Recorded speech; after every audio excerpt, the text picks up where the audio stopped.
Okay, today I'm going to show you how I make really nice roasted potatoes.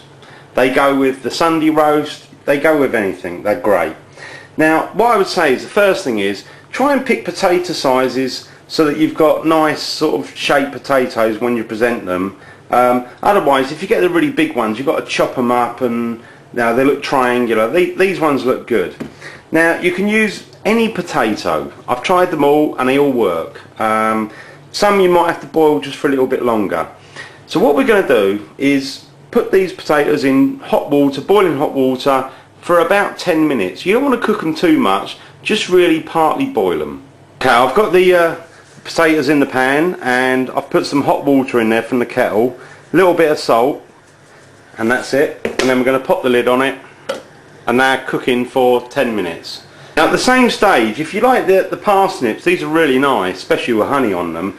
And again, roasted carrots, we can just put those, I'll have to put those in another pan to be honest with you, because we can't fit them all into one, but just pop them all in together. And again, probably cook these for about 8 minutes, slightly less, otherwise the parsnips go sort of really kind of, you know, soft and squodgy. So we're going to put some hot water in, leave that in for about 8 minutes, and we're done. I've got the potatoes there. I've actually cooked them for about 12 minutes and you can see the edges are just sort of lifting off actually, so that's perfect really. As I say, you don't want to cook them too much, otherwise they start becoming ready for mashed potato, but if you can stick that in and it just about falls off, that is pretty much how I want it. So now what we've got to do is drain all the water out. So we'll put the lid on and get rid of all the water, or you can keep some of it for the gravy. Okay, I've drained off all the water and it's fairly dry in there. I'm going to pop the lid on. This is a really quick way of making them fluffy on the outside, so give them a shake like so. Don't go too wild, otherwise it breaks them up, but a little bit more. That's it. They're all done. If you don't want to do it that way because you don't feel so confident, I'm just going to show you another quick way of doing the same sort of thing, but it's more time consuming. Another way to get them fluffy on the outside is just scrape them like so, okay? And you can go the other way as well, flip them over and do the same. Obviously I couldn't do all the potatoes, it would take me too long, but that will give you a nice crispiness to the outside of the potato, and perfect. But the other way with a saucepan, much quicker, just don't over boil them.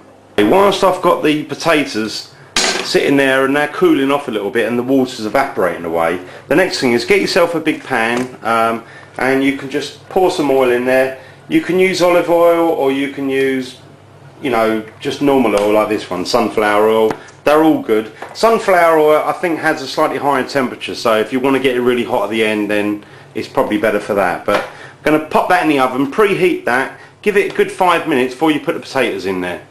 Okay, I've got my tray, it's got a bit of oil in it and it's been preheated, so it's quite hot. Now if you want at this stage you can add some things to, you know, the oil. You can add maybe a bit of sage if you like that, that's what I'm going to add, or rosemary, but as I'm cooking a bit of lamb with rosemary already, I thought I would just make the potatoes a little bit sagey. So just pop those in like so, and then really we can just tip those in just like so. And again, earlier I showed you I cooked some parsnips with some carrots, put those all together, and all we then need to do is just give it a quick swish around and pop it in the oven. I've got the roast potatoes in the oven. I've put them about halfway, just slightly higher, and the temperature's round about the sort of 220, and we're cooking those and we'll keep an eye on them. Come back in about sort of 20 minutes, have a quick look and see, and we might need to flip them round. Total time cooking about 40 minutes. So if you're cooking a joint of meat of some kind and you add the potatoes and whatever into the meat juices, you want to be adding them about halfway through cooking the meat. So we'll carry on cooking for about another 40 minutes. Now you've got the roast potatoes there, and obviously the parsnips and roasted carrots all mixed up, and we've been cooking for about 20 minutes. So really just a good time to sort of turn them over like so and cook them for another 20 minutes.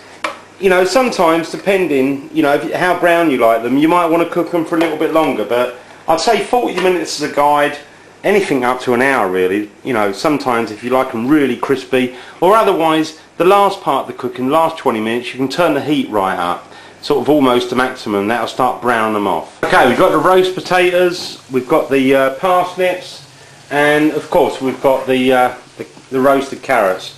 Now if we just cut one of these open, you can see these are really soft inside. Oh, they're too hot to eat, but oh, that's really nice. As I say, these are plain at the moment with the salt and the pepper, and we've got a little bit of sage on there. You can add them in with the juices of the meat. When you're cooking the meat, just add some halfway through the cooking of the meat. Otherwise they're fantastic as they are. You can't get a better roast potato than this one. Oh, hot.